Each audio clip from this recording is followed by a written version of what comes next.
brakes on it. But I'm making a YouTube video.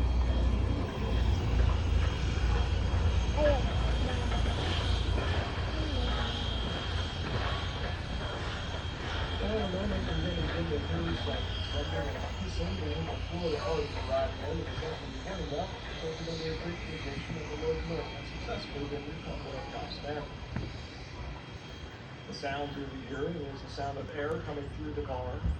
Going from car to car throughout the train, always to the very end, recharging our brake system. Now, railroad brakes still today operate in the same fashion and principle as from when they were first Let me make a YouTube video. 70s by Mr. Westinghouse.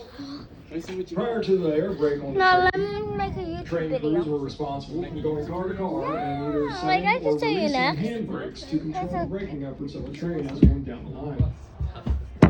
Mr. Westinghouse stepped in with an invention to make rail travel a little bit safer and to have better control over those train brakes.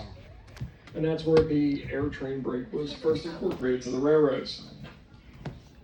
This brake system relies on positive air pressure being pumped throughout the train, which is actually what keeps the brakes off.